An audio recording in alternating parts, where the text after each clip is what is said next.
short review on the Hive heating control system for people in the UK. It's available from British Gas, and essentially you get a thermostat which looks like that. It's pretty old-fashioned, I would say. It doesn't look that cool, with a fairly standard display there, which I'll go through in a second. You then get the app to put on your mobile phone. You also get the device in the middle. That's connected to your boiler and acts as the radio control between your boiler and the hub. So the hub is on the right hand side, and that's what connects to your router at home via an Ethernet cable. So when the British Gas guys come, or the Hive guys come, they install the device in the middle, connect that to your boiler, and then they find your router, and you have to have a spare port on your router, Ethernet port, and they connect that in there. So the hub on the right talks to the controller in the middle, which then activates your boiler, and your thermostat is the wireless device then that can be anywhere in your home, where you actually control the heating from if you're not using the app. The thermostat itself is pretty boring, really. It's not very inspired in its design. It's a little bit old-fashioned looking, and the screen is fairly boring. I've got mine hidden away. I just have it behind a small photo on my mantelpiece, but I think you're supposed to attach them to the wall, really, so that they're in one place and it gives you reliable readings. There's mainly two buttons that you might want to use. If you're not using your mobile phone and you're nearer to the thermostat, you can just turn up the heating there or turn it down there. The rest really you don't need, because all the intelligence is built into the mobile phone app, which I'll show you now. So here's a quick look at the app. You'll notice when I load it that there's a connection feature there. It took about 1 or 2 seconds to connect, which is a real improvement on the original version, which used to take up to 15 seconds to connect, which doesn't sound a long time, but if you're waiting to just turn your heating down, it did seem a bit of a silly wait, but they've really speeded that up in recent months, so that's great. The app itself has got 3 settings mainly. It's got schedule mode, which I'll talk about in a second, or a manual mode where you can literally just turn the heating up and down manually there, and it'll keep the house at that temperature whatever you set.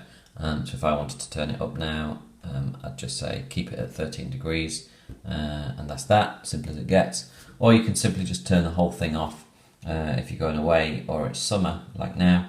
Then you can turn the heating system off completely, and all it will do is sit in frost protection mode. So it'll turn the boiler on if it gets really, really cold. Other than that, it's off. So they're the 3 settings. So a bit more detail on the schedule mode. So now it's in schedule mode. Basically, it's like a lot of the advanced systems now, where Monday to Sunday you can give 6 different slots about when you want it to come on, between 7 and 9, when you want it to go off, between 9 and 12, on, off, and so on. So there's my start and end time, and that's the temperature I want to set every Saturday for the boiler to come on. That's pretty simple, and it's got a nice little feature there where you can keep copying down instead of having to manually put in each different day of the week as you go across the days. So that's pretty nifty. You've also got a geolocation feature now, which mine's activated. I find that really useful and it works quite well. So I've got mine set so that when I leave the house, it'll ping up and warn me on my phone and say, you've left your heating on, or do you want to switch it off? And again, when it notices that I'm getting near home as I'm driving in the car, it'll say to me, do you want to turn the heating on? The house is this temperature currently, which is a really useful feature. If you're coming home at a time where you don't normally have the heating set to be home, you can just get reminded to flick it on so that it starts warming up before you actually get home. Pretty decent feature, I reckon. There's a password in there which you can change, and lots of other activation controls, a demo, and so on.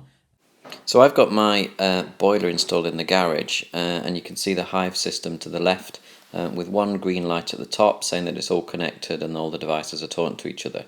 When I scroll the temperature to go up, you can see there that now I want it hotter, and the green light underneath has now come on to say that the boiler is actually now on.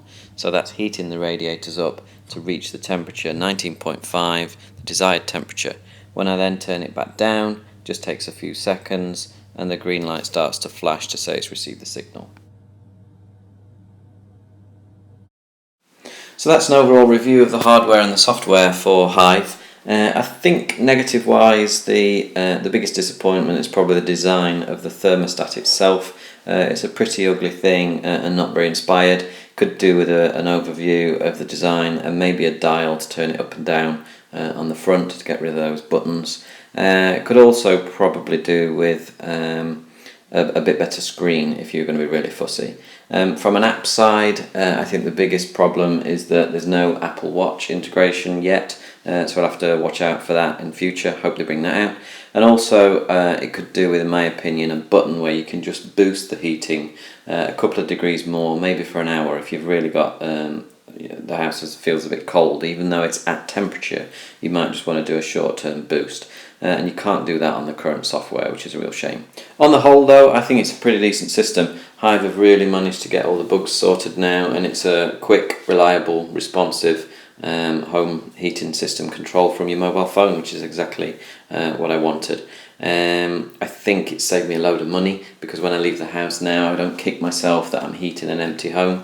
It just reminds me and says, do you want to turn off the heating, which is pretty perfect. If I was going to be really picky, I'd want to integrate it with my Indigo system and the rest of my home automation that I run on my Apple Mac, and at the moment that's not possible, but I suppose that's being really picky, wanting that integration.